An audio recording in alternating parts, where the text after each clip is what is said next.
The feud. I will not fight, said Samson. but nobody should insult me. If we see any Montagues, they had better be quiet. Or what? Asked Gregory. I'll kill them all. All? Gregory stopped walking and looked at his friend. Every one of them. Said Samson. If they are Montagues, then I'll fight them if they say something to me. They began to walk on toward the square. What if one of the Montagues' dogs barks at you? Gregory asked jokingly. Then I'd fight with it. What about women? This time Samson stopped, as if to think about the question. It's all the same. If they are Montagues, they are my enemies, and they will know I'm angry. So you'd fight with the women? I didn't say that. Samson explained. I said they'd know I'm angry. I'd fight with the men. After beating them, I would be kind to the women. You mean you'd charm them once the Montague men were gone? Yes, I guess so. But that's not really showing them that you're angry, unless you think charming the women is the same as fighting the men. Isn't it? Samson answered. Either way, it's about showing the Montagues who's the boss. I'll beat the men with swords, the women with smiles and pretty words. It's all the same. I wish it were the same, said Gregory, seeing two servants from the Montague family approaching from across the square. Then you could just smile and say kind things to these two and be satisfied. Samson watched the two men strut through the square. I can think of nothing kind to say. The two men began to walk toward Samson and Gregory, looking at them with angry eyes. They were making nasty remarks among themselves about Samson and Gregory. Gregory gave an unnatural smile as the two passed by. Samson did the same, but he could not hold in his hatred. As soon as the men passed, he stuck out his middle finger and went, Arr. The men stopped and turned. Are you giving us the finger, sir? Said one of them. Samson whispered to Gregory. Is the law on our side if I say yes? No. Then no, stated Samson. But I saw you stick out your finger. Said the man named Abraham. And I heard you make a noise. Said the other named Balthazar. Then I stuck out my finger, sir. Said Samson innocently. And I made a noise. What about it?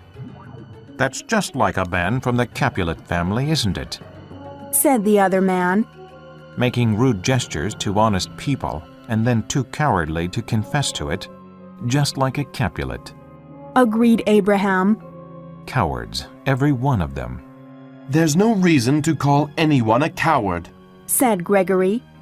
I'll show you who's a coward, said Samson. As he grabbed his knife, he accidentally pushed Gregory into Abraham.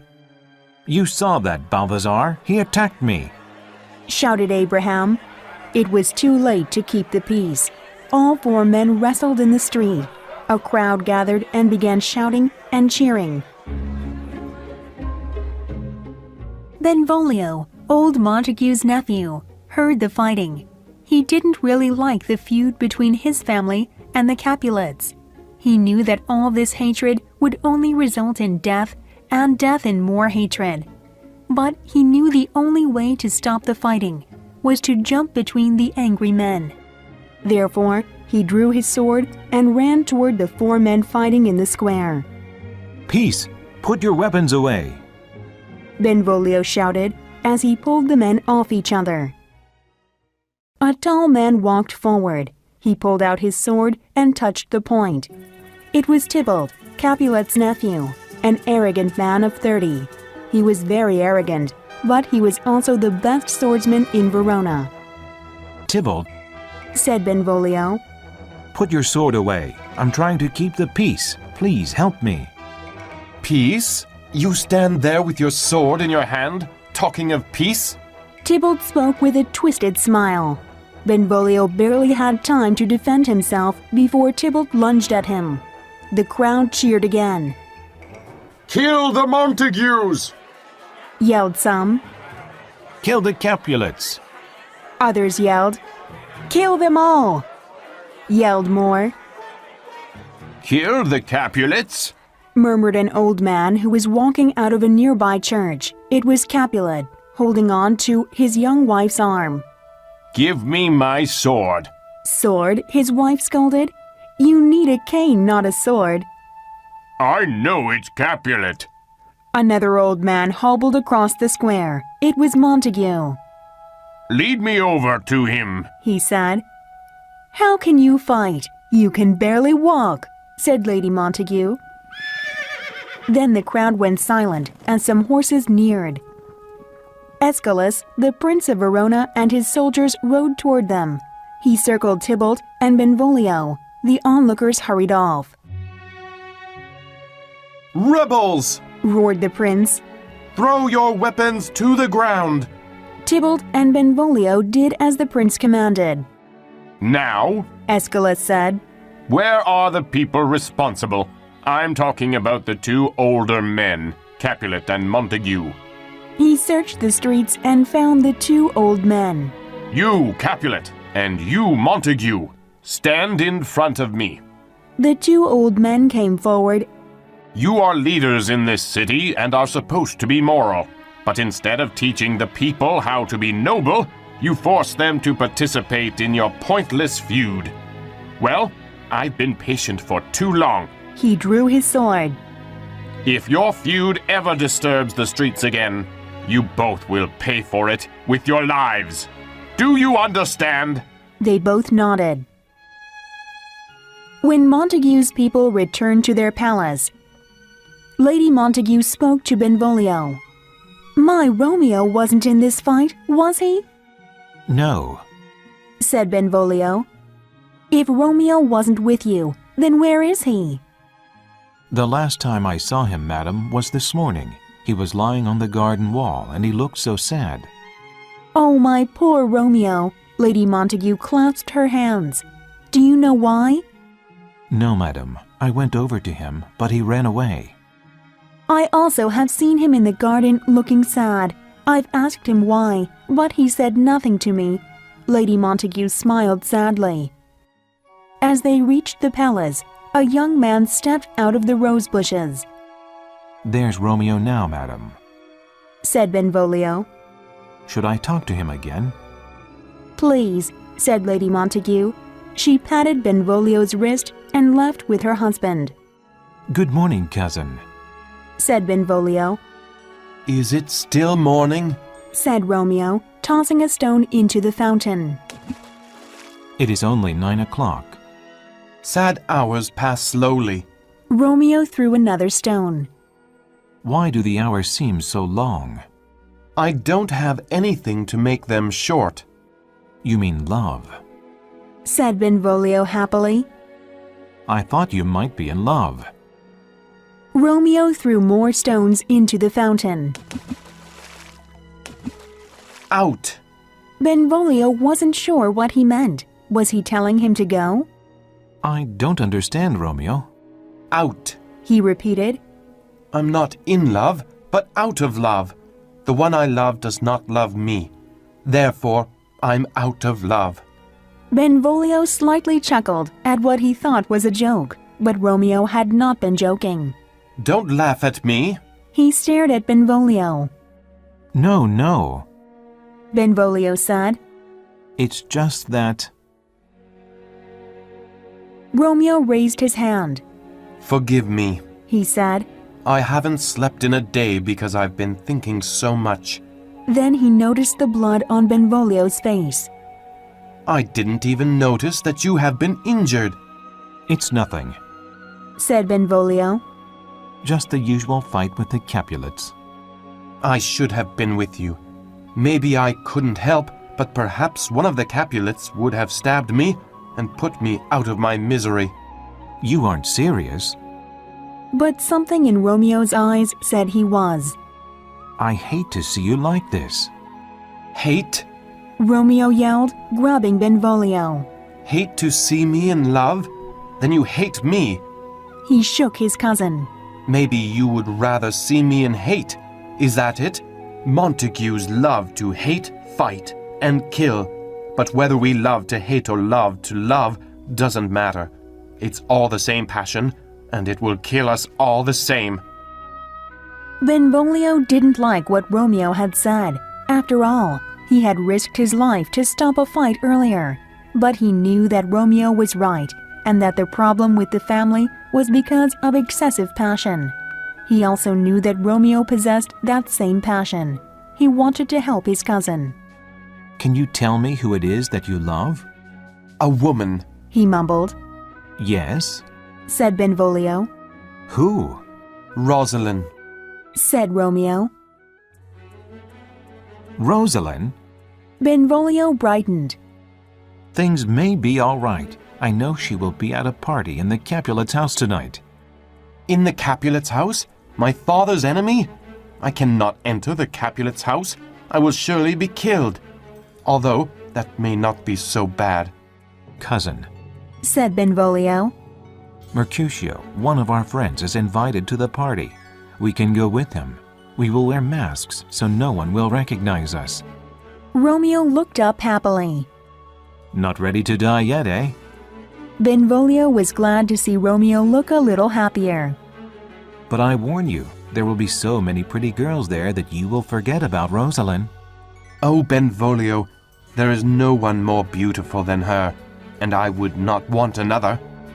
Believe what you want. Said Benvolio. Just get ready for the party.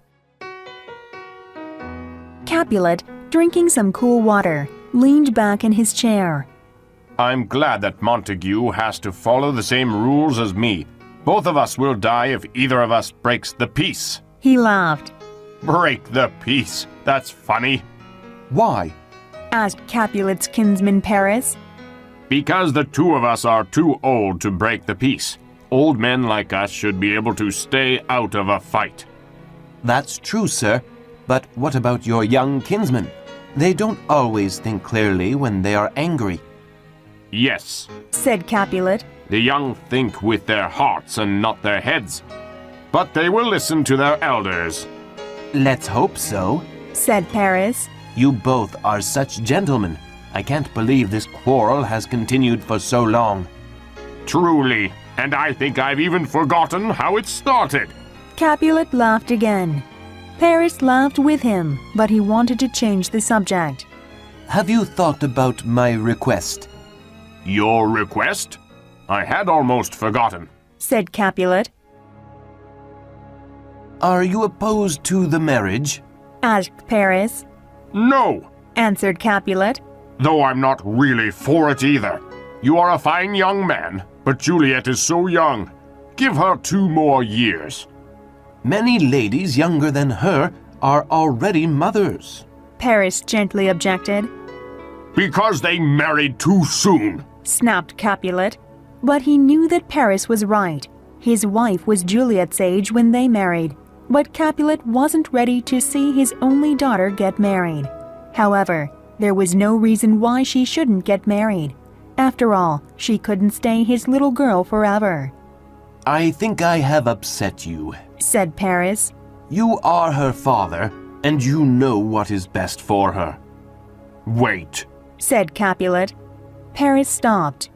I will agree to the marriage, Said Capulet.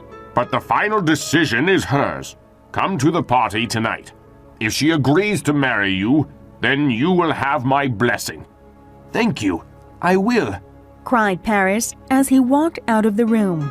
Alone, Capulet looked out the window. He imagined Juliet falling in love, just as he had done. Then he went to sleep.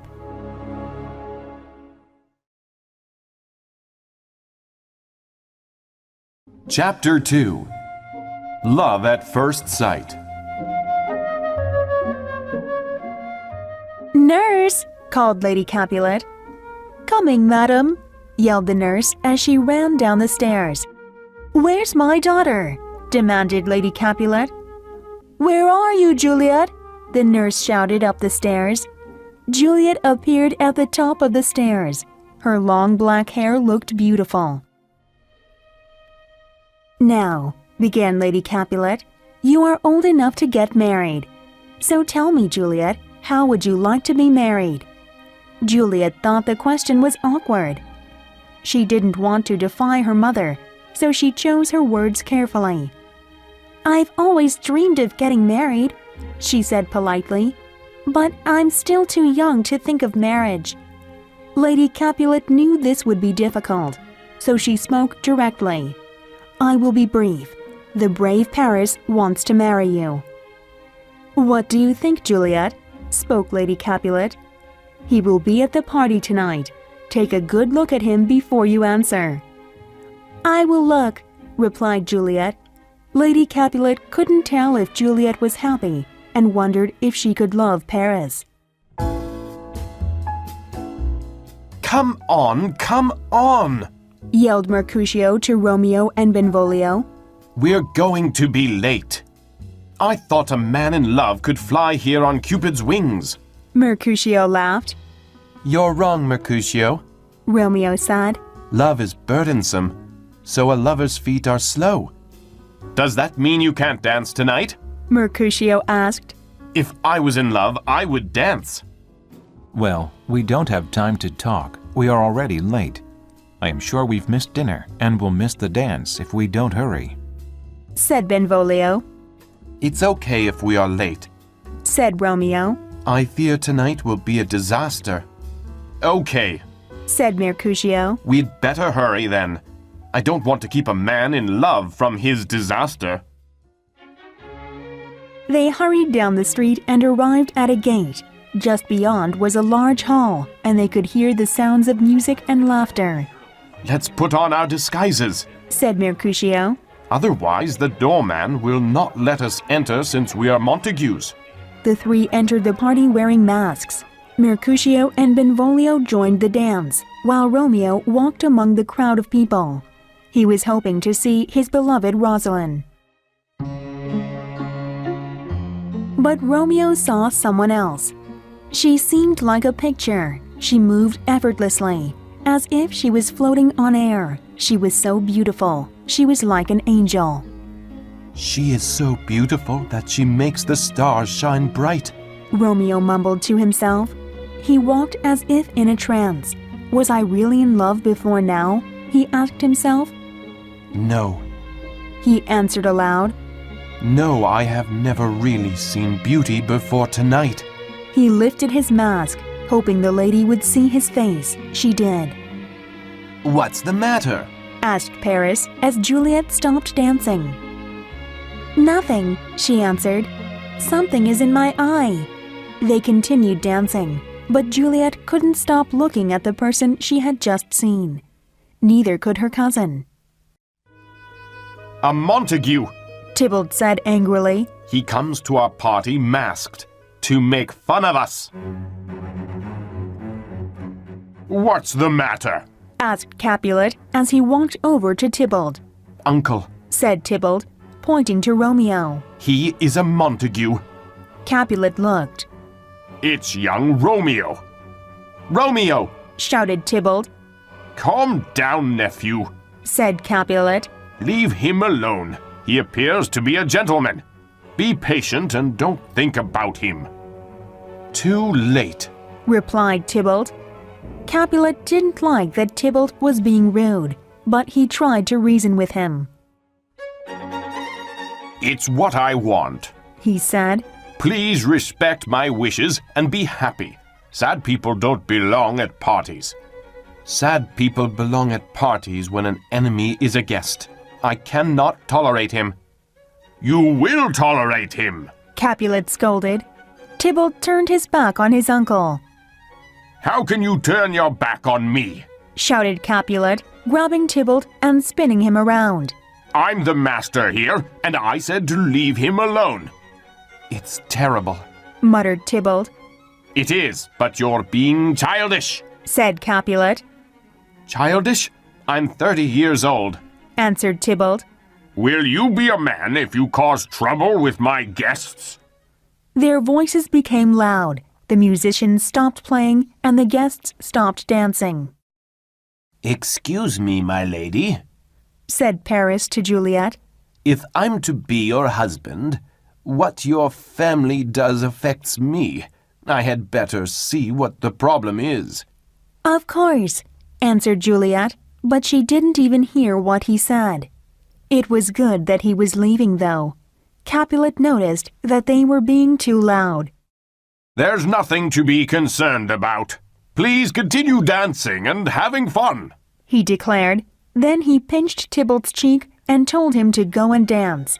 Tybalt pretended that it was nothing. He bowed to his uncle and walked away bitterly. On the dance floor, Juliet heard a whisper in her ear. "The dancing is starting," it said. "but follow me." Where to? She turned and saw Romeo.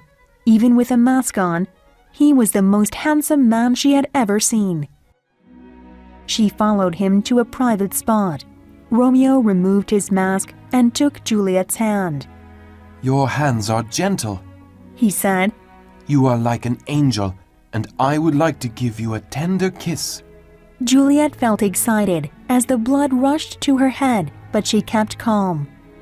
Angels have wings and often fly away, she said. Then she gently laced her fingers through his and held his hand tightly. Romeo shivered. The sensation of her touch was amazing. He wanted to kiss her more than ever, but she hadn't given him permission. "Don't angels have lips?" he said as he stroked her hand. Yes, she said. She knew Romeo wanted to kiss her, and she wanted him to, but she didn't want to be too bold. Juliet knew it wasn't proper for a young lady to tell a stranger to kiss her. But his touch was so gentle, so strong, and so warm that she could almost imagine what his lips would feel like. How could she get him to kiss her? Romeo was waiting for an answer. Juliet turned her eyes away because she was afraid he would know how she felt. "I guess your lips don't desire a kiss," he said as he began to release her hand. But Juliet wouldn't let go. She moved Romeo's hand to her heart. Romeo felt Juliet's heart pounding. She looked so amazing that he felt like he would melt away if their lips touched. Yet Romeo couldn't believe what he did next. He kissed her. "Madam!" yelled the nurse, pushing her way toward them. "Madam, your father and Paris are looking for you." Juliet stepped away, still staring at Romeo. Romeo put his mask back on. "Who is her father?" The nurse recognized Romeo. "This is Juliet, and her father is the owner of this house," "She is a Capulet?" said Romeo. "As you are A bachelor. interrupted Benvolio. Come. He whispered. We've been discovered. We have to leave before there is trouble. "There is already trouble," said Romeo. Who was that gentleman?" asked Juliet. "The most handsome man I've ever seen," answered the nurse. "Is he married?" asked Juliet. "No, but he might as well be." Juliet stared at the nurse. "What do you mean?" "His name is Romeo Montague, the only son of your great enemy." "Of course, he would have to be a Montague," said Juliet. She didn't explain, but thought deeply of Romeo. She knew right then that her whole world had just changed. She could no longer live in her old world, the one without Romeo. That Romeo was her enemy only made her feelings stronger. She knew at that moment that the world and not her love would have to change. It was simple. "So," she said, "my only love has come from my only hate." "What's this? Love?" whispered the nurse. "My baby girl is in love?" Juliet! Came a call in the distance. It was Paris or her father. Juliet didn't care. "Tell them I've gone to bed."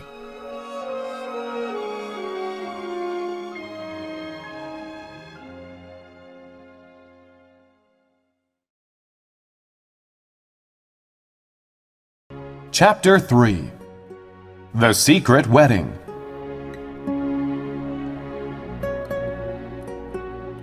Romeo was thinking strange thoughts. He couldn't go home. He needed to see Juliet again, but he could not go to her house. Yet there was nowhere else to go. He walked in the night back to the house of his father's enemy. He climbed the garden wall and waited. He crouched in the bushes. In an upper room, lit by a single candle, was the shadow of a woman. What light is in the window? Whispered Romeo. The door slowly opened, and Juliet stepped onto the balcony. It is my angel. Gasped Romeo. Oh, it is my love. Oh, if only she knew how much I loved her. Juliet carried a candle and set it on the balcony. She looked into the darkness and her lips moved. She speaks, whispered Romeo. Then she spoke. Ah, me, Oh, speak again, my angel, said Romeo softly. He could see her breathing. He wanted to run to her, climb up the balcony, and hold her. But he feared that once she knew his name, she would hate him. Juliet spoke again. Oh, Romeo, Romeo, why are you my sweet Romeo? Forget that you are a Montague. If not, just say you love me, and I'll no longer be a Capulet. Romeo fell backward. Had he died? Was this heaven? He stood and looked. Juliet was still there. It is only your name that is my enemy, Juliet said. What's a Montague? It's only a name, and a rose would smell just as sweet if it was given another name. Romeo, forget your name and be only mine. Romeo couldn't endure it anymore. I will be only yours, he cried, coming forward. Just be my love, and I will never be Romeo. Who's there? Said Juliet, stepping back. I don't know how to tell you who I am, said Romeo. I hate my name because it is the name of your enemy. I haven't heard you speak much, but I know the sound. You are Romeo and a Montague. How did you get here? She demanded. And why? The walls are high and hard to climb, and it's dangerous if anyone finds you here. It was because of love that I jumped over the walls, and a person can do anything for love. Love. Romeo had said love. She wanted him to say it again, but she was afraid. I'm afraid someone will find you here, Let them find me. said Romeo. I would rather die here with you than live miserably without your love. She closed her eyes and imagined him. Do you love me? She whispered. I love you more than words can say, Answered Romeo. Madam, came a voice from within the house. It was the nurse. Juliet's eyes opened wide. A noise! Go, dear love! Romeo began to tiptoe away, but Juliet didn't want him to leave. No, stay! Juliet leaned over the balcony. What can I do to make you happy? You can give me your heart, and I will give you mine. I gave it to you before you asked. Juliet smiled. My love is boundless and as deep as the sea. The more I give to you, the more I have. My lady! Shouted the nurse. In a minute! Yelled Juliet. Then to Romeo she said, If your love is real and you want to marry me, please tell me. I do want to marry you. Said Romeo. When? Tomorrow. Promised Romeo boldly. I'll come myself. No, said Juliet. It's too dangerous. I'll send my nurse. When will you be ready? By 9 o'clock tomorrow. It will seem like 20 years till then, she said, but I will endure it. Go now. Romeo stepped away. She blew a kiss. Good night, good night. Parting is always sweet sorrow, but I will see you tomorrow. He could almost feel her kiss touch his lips. I will not sleep until then, he said, and then disappeared into the night.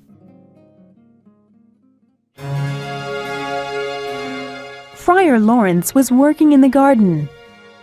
Ah, He breathed in the smell of fresh flowers. the earth is a wonderful thing. He thought. It gives life to new flowers and trees. He pulled a pair of scissors from his pocket and began to prune the flowers, humming as he worked. Good morning, Father. Came an urgent voice. Friar Lawrence turned and saw Romeo. My boy, He said. what are you doing up so early in the morning?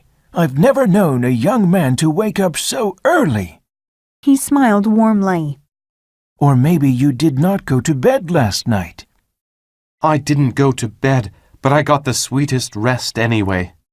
Were you with Rosalind and resting without sleeping? Friar Lawrence asked. Rosalind?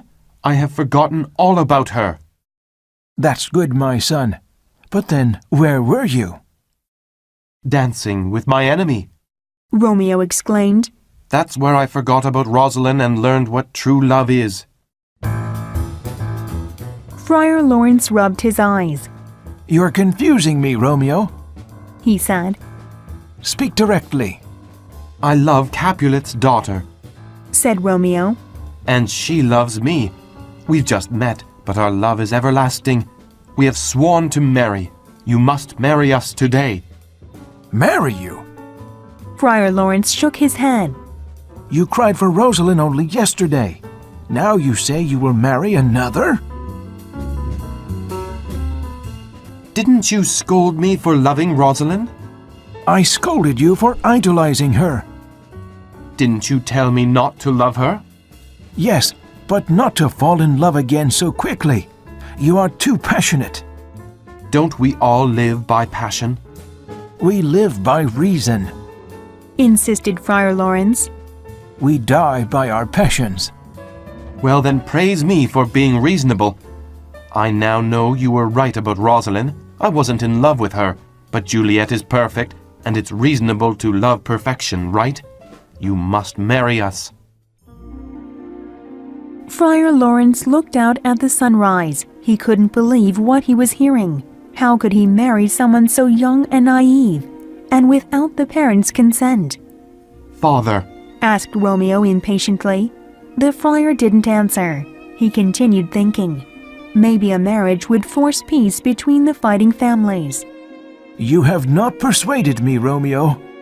Said Friar Lawrence at last. But I will marry you, and I hope this marriage brings love to your two families instead of hate. Friar Lawrence put his scissors back into his pocket and led Romeo to the church. where is Romeo? Mercutio leaned against the church steps. You said he wasn't home when you got there. No, Answered Benvolio. but Tybalt has sent a letter to him. A challenge to fight? Asked Mercutio. Benvolio kicked a stone. I'm sure Romeo will accept the challenge. Then Romeo will die. Said Mercutio. Tybalt is an excellent fighter. Benvolio knew Mercutio was right, but Romeo was no coward. If Tybalt challenged him, Romeo would accept, and then Romeo would be killed. Benvolio didn't want to imagine that. I'd feel better if we knew where he was. Said Benvolio.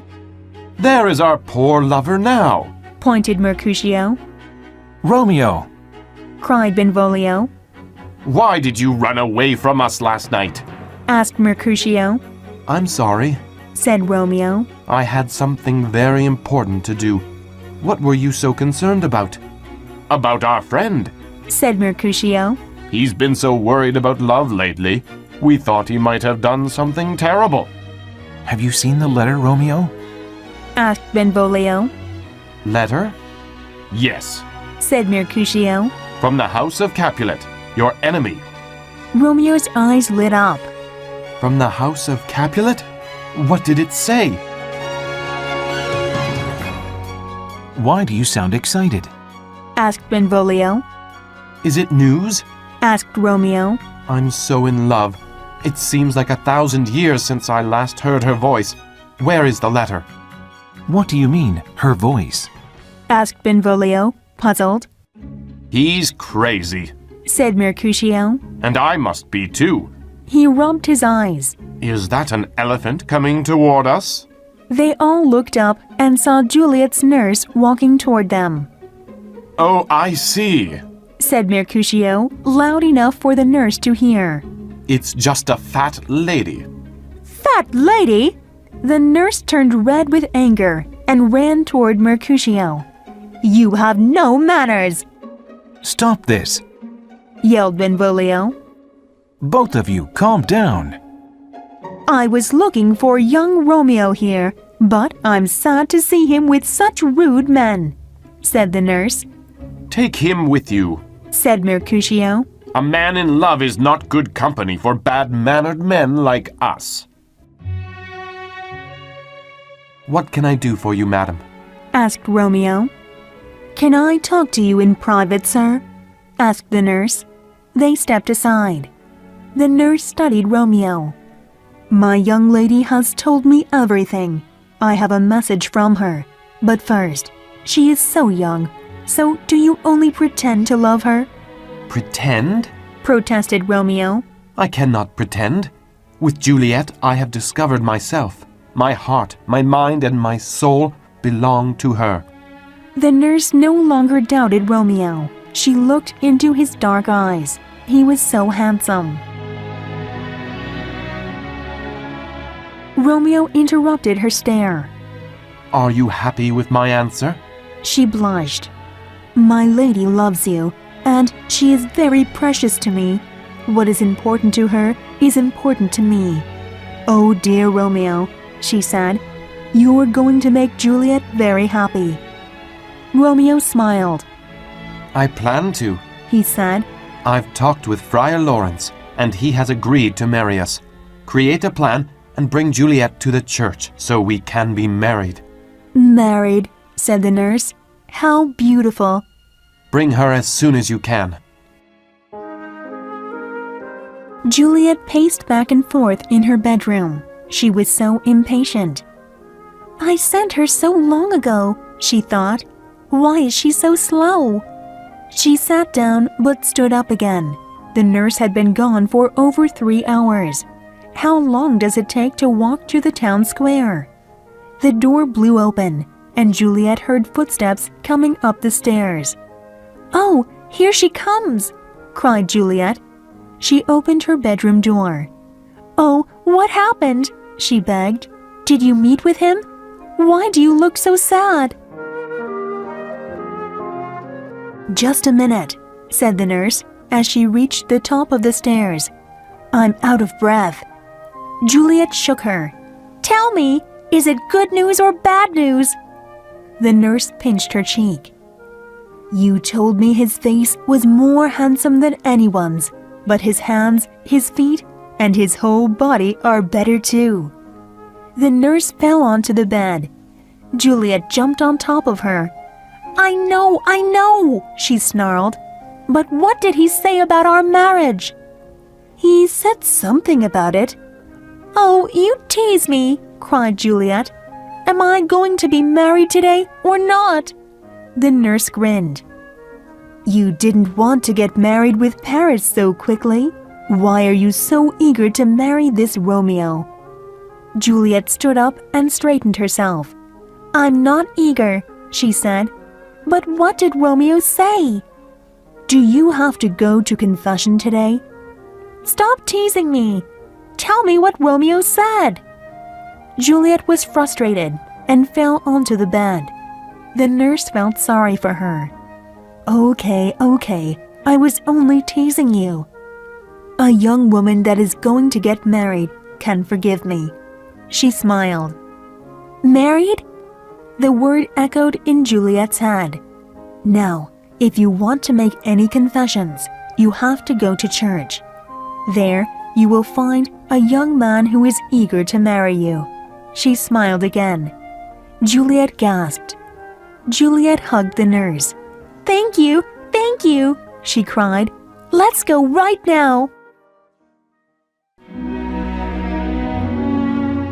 Friar Lawrence was preparing Romeo for the wedding. He wasn't sure if this wedding was the right thing to do. Marrying two young people without their parents' permission was not right.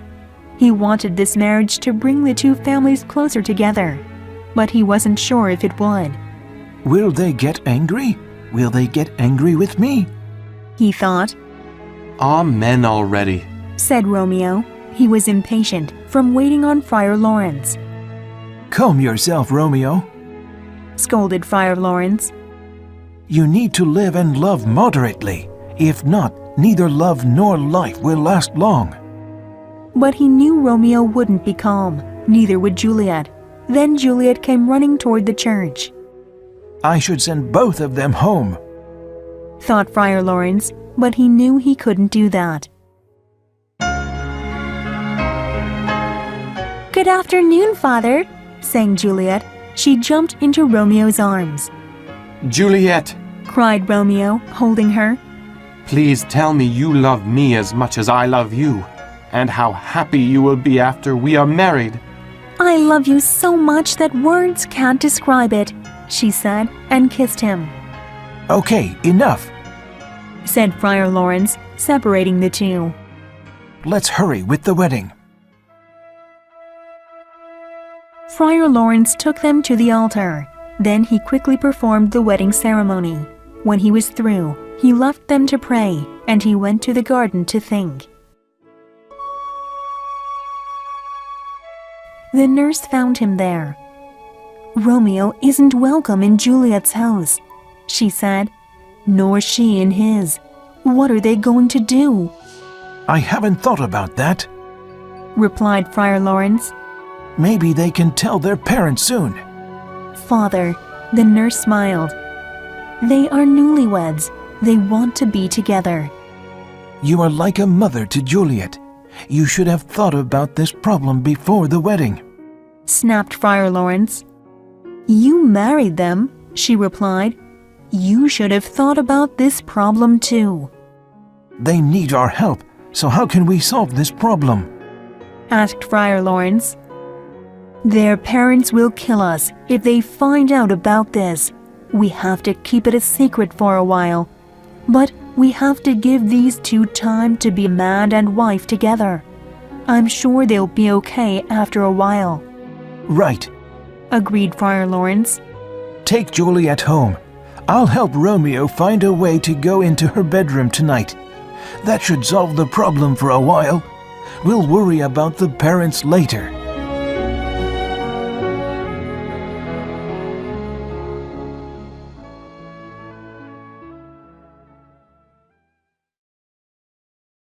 Chapter 4.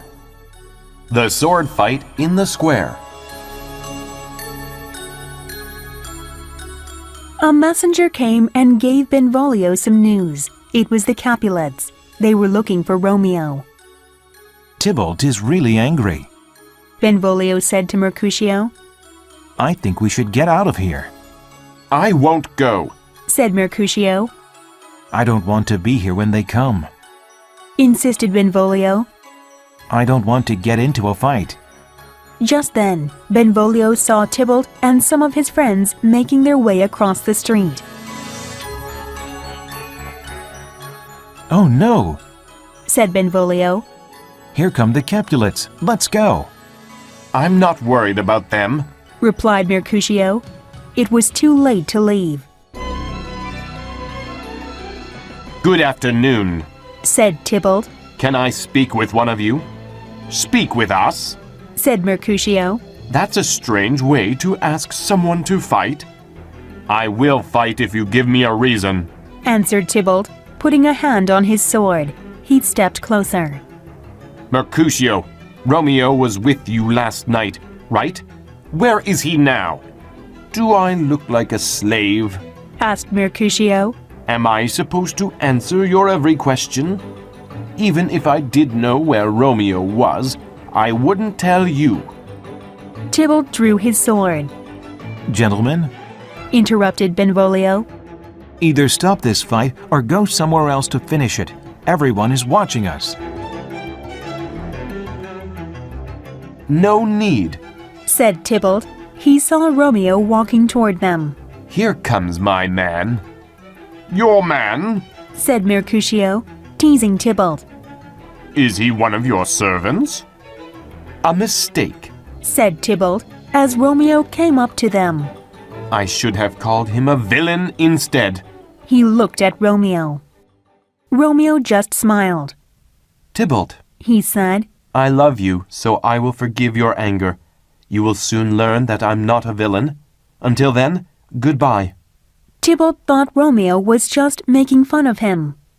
You ruined our party last night with your presence. Now turn and draw your sword. Shouted Tybalt.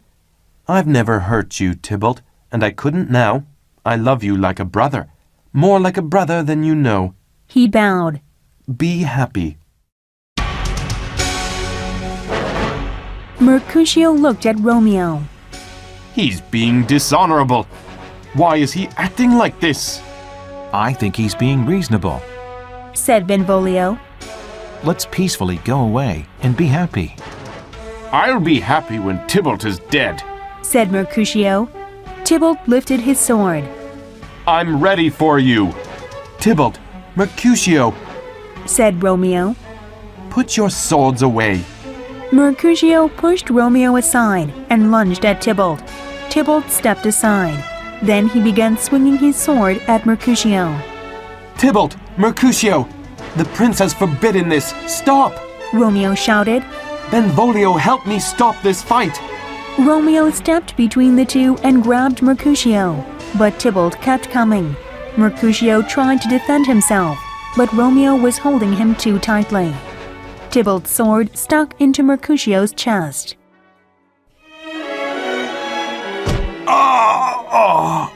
Mercutio cried, falling to the ground. Tybalt withdrew his sword and wiped off the blood. Benvolio ran to Mercutio. How bad is it? It's enough. Mercutio coughed. He put his hand over his chest. Blood gushed through his fingers. Be brave. Said Romeo. You'll be okay. No, Said Mercutio, his senses leaving him. I won't be okay. Blood began to come out of his mouth. Why did you come between us, Romeo? I couldn't defend myself. Romeo looked into his friend's eyes. I was trying to stop you. You stopped me, all right. Mercutio gasped. He has killed me. I'll take him to the doctor. Said Benvolio. As he prepared to lift him, he felt his pulse fade away. He's dead. He said. Romeo stared at Mercutio. My friend was killed because of me. He thought. And Tybalt teases us all. Oh, Juliet, I wish I could have married you one day later. Then Tybalt would not be my cousin, and I could take revenge on him. Romeo became so angry that the love and tenderness that he had felt began to disappear. In a second, he forgot about Juliet, about his marriage, and about the future. He wanted justice. He wanted revenge. He picked up Mercutio's sword. Romeo, Said Benvolio. put the sword away. Here comes Tybalt. Romeo didn't put the sword down. So you've returned to see Mercutio's dead body, and to see us cry at your feet? No. No, Tybalt! He yelled. Tybalt strutted up to Romeo. You poor little boy. He said. Do you want to die just like Mercutio? My sword is strong. Romeo said, and he struck at Tybalt. Tybalt blocked Romeo's blow with ease, but Romeo pressed on with incredible speed. Tybalt tried to keep calm. He tried to make it appear as if he could easily defend against Romeo's attacks. It soon became clear that he was not fighting a man, but an avenging angel. Romeo swung at Tybalt so violently that he could no longer feel his arm or the sword. He kept raging forward. As he did, he saw Tybalt's eyes change from being confident to panic, and then to horror. Suddenly, there was no more ringing of swords, no more shouting. The vicious face of Tybalt became peaceful. It was then that Romeo saw how much he looked like Juliet. He watched Tybalt fall to the ground. Let's get out of here, Yelled Benvolio. Tybalt's dead. The prince will kill you all if he finds you here. Romeo dropped his sword. It was covered with Tybalt's blood, the blood of Juliet's kinsman. Oh, I'm a fool. He said. They are coming. Benvolio screamed. Romeo, get out of here. Juliet stood on her balcony. She watched the sunset. Please leave us, son, she chanted. Quickly become dark so that Romeo can come into my bedroom. Then we can hold each other all night. The nurse slipped through the curtain and out onto the balcony. She looked worried. Juliet knew something was wrong. What's the matter? He's dead, she said. Juliet almost fainted. My Romeo? My love? Dead? No, said the nurse, but the truth wasn't much better. No, Tybalt is dead, killed by Romeo, and Romeo has been banished by the prince. Did Romeo really kill Tybalt? Juliet could barely speak as she started to cry. There are no honest men, replied the nurse. I hope something bad happens to Romeo. Juliet became angry. Don't say that! He killed your cousin. How can you defend him? Should I hate my husband? My cousin would have killed Romeo, but my husband is still alive. Juliet tried to stop crying. So why can't I stop crying? I should be glad that Romeo is still alive. The tears came again. Banished! He will never come to Verona or me again. Romeo stood up when Friar Lawrence returned to his room. Well, father, what news? What did the prince decide? Friar Lawrence removed his jacket and hung it on the coat rack. A gentle judgment. He said, knowing that Romeo would not agree. Not death, but banishment. Banishment? Romeo cried. Banishment is worse than death. Please say death. Friar Lawrence knew Romeo was saying this because of his love for Juliet. The prince could have killed you. He didn't. The prince is being kind. There was a loud knock on the door. Hide yourself, Romeo, said Friar Lawrence. Romeo hid as Friar Lawrence opened the door. It was the nurse. Good afternoon, Friar, she said. Is Romeo here? He is very sad, but here, he said. Romeo! Romeo came forward. He looks like Juliet, said the nurse. Tears and crying.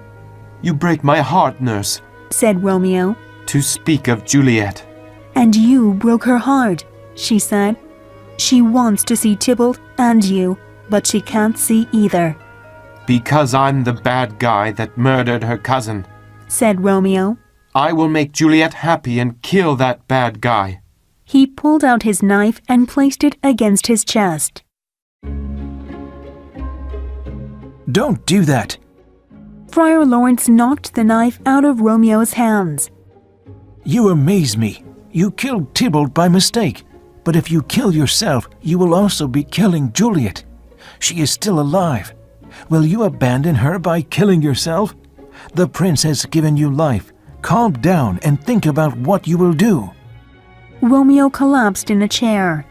Friar Lawrence put his hand on Romeo's head. Meet your love tonight. Go to her room as we have planned. Comfort her. We will get you out of the city after you have done this. You can live in Mantua until we can fix things between your families. If your love is strong enough, it will endure. Good idea, said the nurse. I'll go and tell Juliet. You will come tonight. Capulet was at his home with Paris. Because of Tybalt's death, he realized that many of the young people didn't listen to him. Tybalt hadn't listened to him, and so he had died. Capulet didn't want his only daughter to make the same mistake. Wife, He commanded. speak to Juliet before you go to bed. Tell her that Paris loves her. Tell her that on Thursday, 3 days from now, she will marry Paris.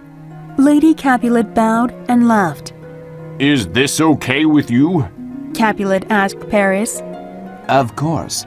I only wish that we could marry tomorrow. He answered.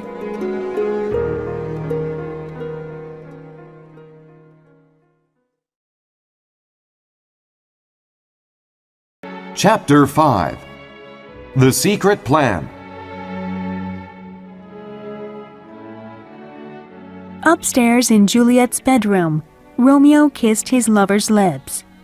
"Why do you have to leave so soon?" Juliet asked. I must go and live or stay and die. "Stay, and we will die together," she said as she hugged him. He kissed her again. I will if you will.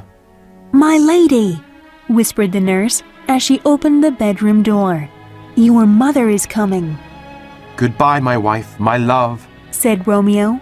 One more kiss and I'll leave. He moved her hair and kissed her forehead.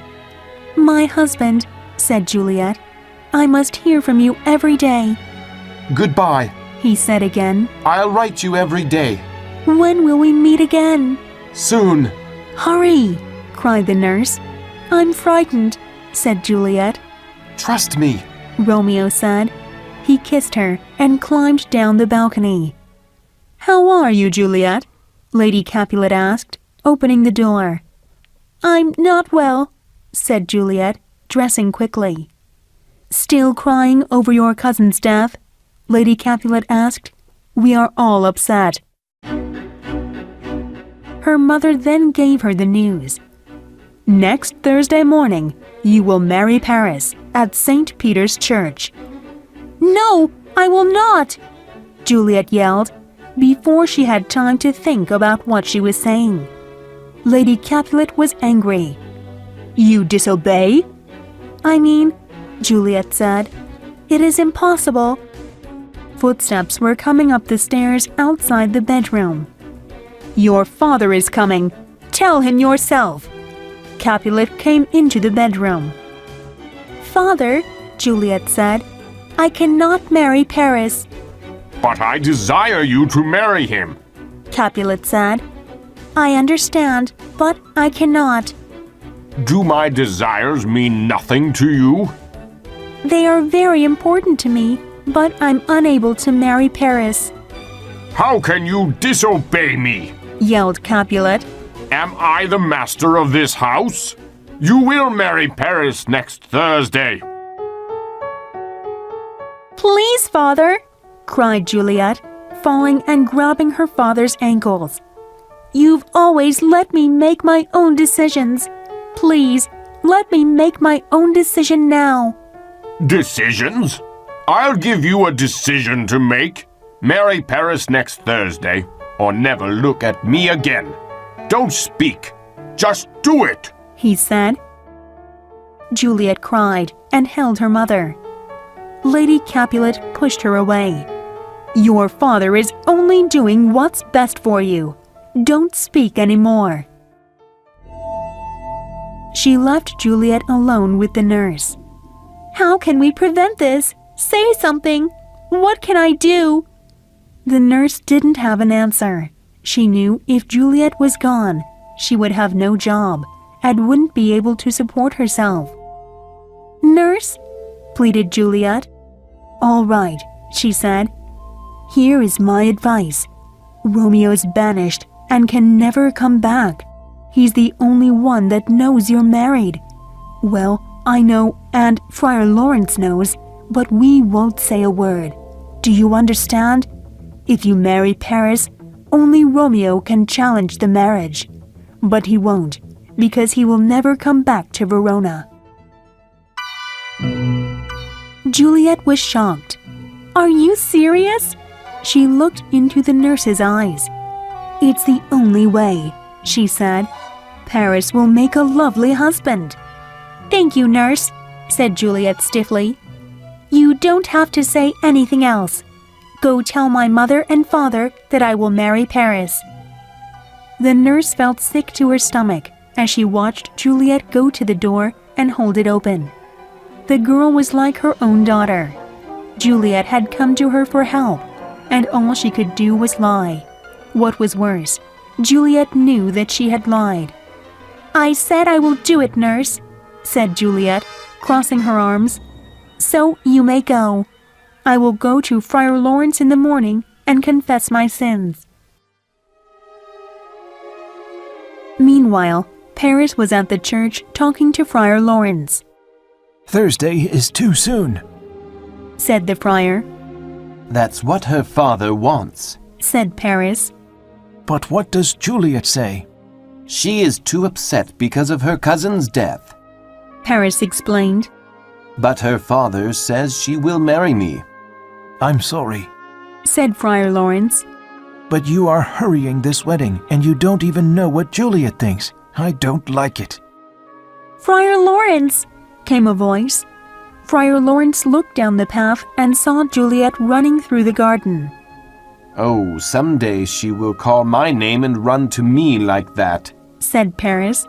Friar Lawrence ignored him. What is it? She froze when she saw Paris. "Nothing, Father," she said. "I have come to make confession." Hello, Juliet. Paris bowed. Juliet bowed and looked at Friar Lawrence for help. Paris, He said. you must give us time alone. Of course. He said. Juliet, I will see you on Thursday. He waved goodbye and walked away. Oh, Juliet, Said Friar Lawrence. I hear you must marry Paris on Thursday. Juliet looked at him. "Certainly, Friar, you will prevent this from happening." Friar Lawrence looked at Juliet.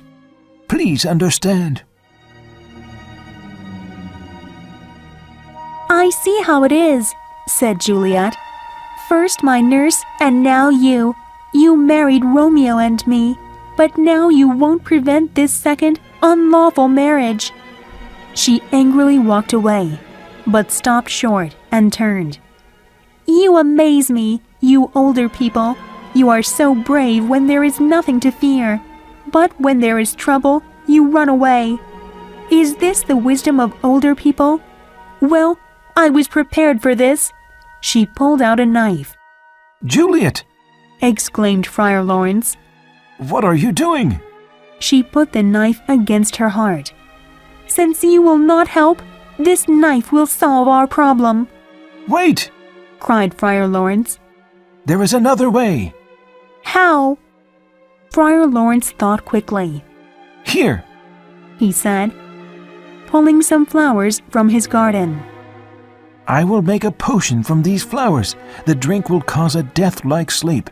When you are at home alone in your bedroom, drink this potion. You will feel cold and sleepy. Even your pulse will stop. Later, when your family takes your body to your family tomb, I will come and get you. I'll tell Romeo of this plan by letter. He will come too. Don't be afraid." A determined look came over Juliet's face. "Give it to me. I am not afraid." Friar Lawrence went into his kitchen and prepared the potion. The nurse put Juliet's wedding dress on her bed. "You'll be a beautiful bride," she said. "Paris is a lucky man." Capulet and his wife stood on the side. Juliet looked at them. "I'm happy to have a great father and mother." She gave a half smile and bowed. You are a perfect lady. Said Capulet. Juliet moved the wedding dress and sat down. "Please excuse me and leave me alone for the night. I must pray," Let's go. Leave her to pray. said Capulet. Daughter, you have made me very happy. He hobbled out of the bedroom. "Should I wait beside you tonight?" the nurse asked. "Thank you." Juliet didn't even look at the nurse. "But that's okay. You've done enough for me already." The words hurt the nurse's feelings. "I would do anything for you. You know that," the nurse said softly. "Then leave me," Juliet said. The nurse walked out of the room. "Get some sleep," said Lady Capulet. "You will need it." She left. Juliet silently closed the door and took out the potion Friar Lawrence had given her. She held it tightly. She had a thought. What if she woke up before Romeo came? Wouldn't she suffocate in the family tomb? Worse, what if, surrounded by horrible images of death, she became crazy? What if, waking up beside Tybalt, she became mad? What if— "Enough of what-ifs," she whispered. "This is the only answer." She put the bottle to her lips. "Romeo, I drink this for you." She drank. Her throat burned. She gagged. Bright lights appeared before her. Her body went numb. She felt herself falling, and then nothing. Before dawn, the nurse woke up and went to Juliet's room. "One word of encouragement," she mumbled. "That's all. Surely Juliet will listen to me." She opened Juliet's door and tiptoed to where the young lady was sleeping. She put her hand on her cold forehead.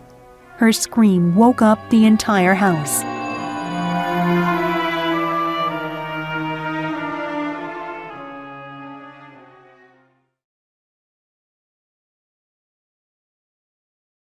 Chapter 6. The Lover's Tragedy.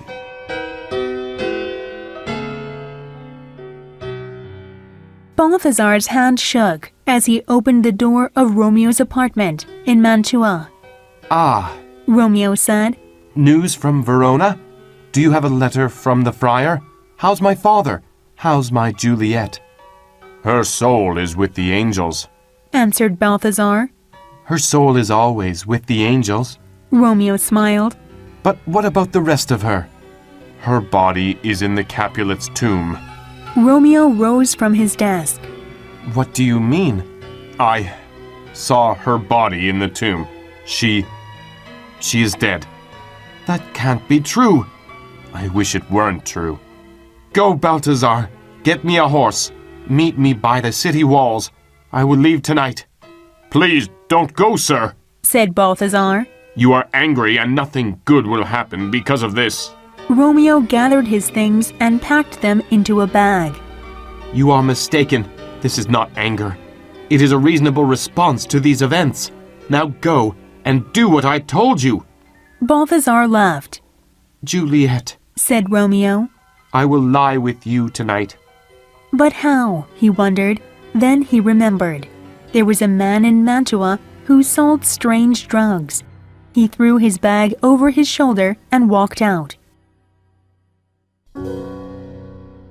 As soon as he walked out, a monk arrived at Romeo's apartment. Hello, he cried. I have a letter for Romeo. Hello? It comes from Friar Lawrence, and it's very important. Is anyone there? Hello? No one was there to answer. Friar Lawrence stayed hidden as he walked to the Capulets' family tomb. By looking at the moon, he could tell that it was almost midnight. That meant that Juliet would wake up soon. He didn't want to think about Juliet waking up in a cold tomb surrounded by dead bones. He walked faster until he arrived at the crossroads where he had instructed Romeo to meet him. There was nobody there. He waited for a long time, but there was no Romeo. Finally, he saw a man walking toward him, but it didn't look like Romeo. Who else would be coming to the graveyard at this time of night? He thought. Who's there? Called Friar Lawrence. Friar Lawrence? Returned the voice. Is that you? Friar John? Asked Friar Lawrence, squinting to see who it was. Yes, said Friar John. What are you doing here? Asked Friar Lawrence. Where is Romeo? That's what I came to talk to you about. Did you take the letter to Romeo?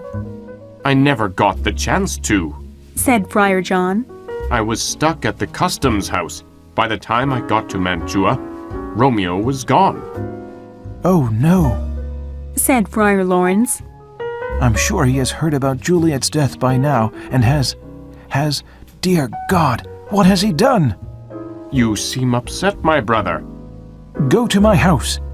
Friar Lawrence said. Wait there in case Romeo shows up. Tell him Juliet is alive. Friar John didn't really understand, but he did as he was told. Wait here with the torch, said Paris to his servant. The servant went to the side of the road while Paris went to the Capulet's tomb.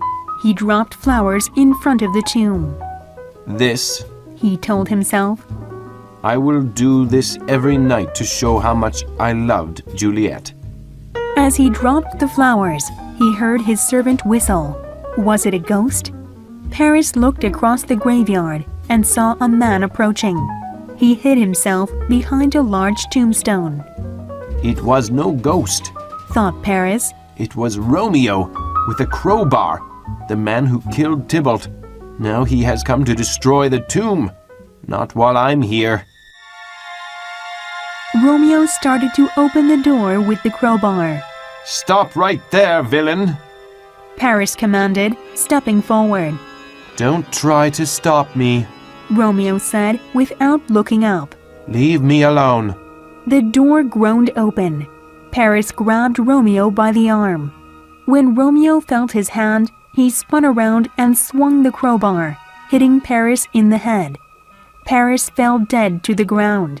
His servant, who had been watching, ran off to tell the soldiers. Romeo dragged Paris's body into the tomb. There on a stone he found Juliet's body. Romeo fell to his knees. Oh, my love, my wife, he said. You are still so beautiful even in death. He brushed the hair back from Juliet's face. You are the last thing I want to see on this earth. He pressed his lips against hers. Then he opened a small bottle. Here is to my love, he said as he drank the poison. The drug was quick.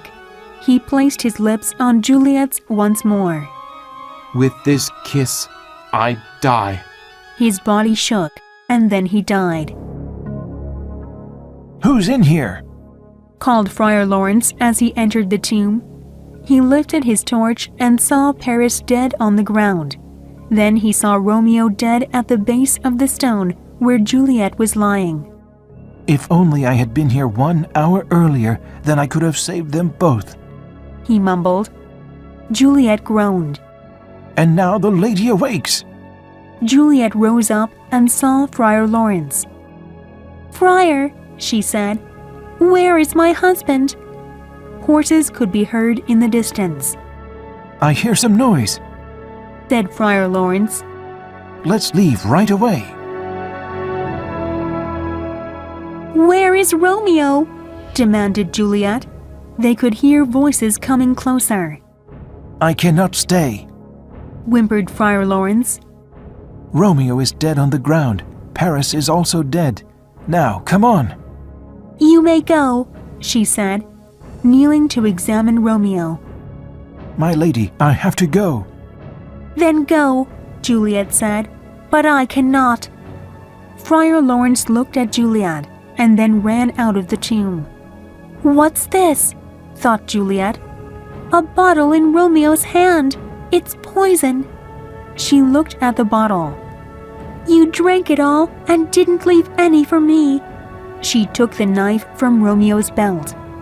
I cannot live without Romeo, she said, and she stuck the knife into her heart. She fell on top of Romeo, just as the prince rushed in. Montague followed him in, and so did Capulet and his wife. The peace in my city has been broken. The prince looked at the two old men. I'm sure that this is because of the hate you have between your two families. More torches were brought in. What happened here? Demanded the prince. A captain entered and whispered into the prince's ear. The prince nodded. All right then, bring the suspicious man in. 2 soldiers dragged in Friar Lawrence and threw him on the ground. Friar Lawrence pleaded. I know I look guilty, but I didn't murder anyone. Then what happened here? Asked the prince. Friar Lawrence told them everything. He told them how he had married Romeo and Juliet. Everyone gasped. When old Capulet said he wanted her to marry Paris, she came to me for help. Said Friar Lawrence. I gave her a drink to make her sleep. She would have killed herself there in my room if I hadn't. Continue. Said the prince. I tried to tell Romeo, but my letter arrived too late. When I came here to get Juliet, Romeo had already arrived. He didn't know that she was just sleeping, so he killed himself. He looked at Paris's body. I guess Paris died trying to stop Romeo from entering the tomb. I tried to get Juliet to leave, but she wouldn't. Why didn't you stay with her? Asked Capulet. I was afraid. I'm a coward. He cried. Enough. The prince said. It's true that you should have helped these young people, but it's not your fault. Said the prince. He turned to Capulet and Montague. See what has happened because of your ancient grudge? You've lost your only children. Capulet looked up from the body of his daughter. He saw his old enemy kneeling across from him. Brother Montague, He said. please forgive me for all of this hatred. Montague leaned across the bodies of Romeo and Juliet and put his arms around Capulet. I will make a pure gold statue in honor of your daughter. And I will put one of Romeo by her side. Prince Aeschylus lifted the two old men to their feet. Let's leave this place and talk somewhere else. He led all the grieving people out of the tomb. There has never been a more tragic story than this one of Romeo and Juliet. Said the prince.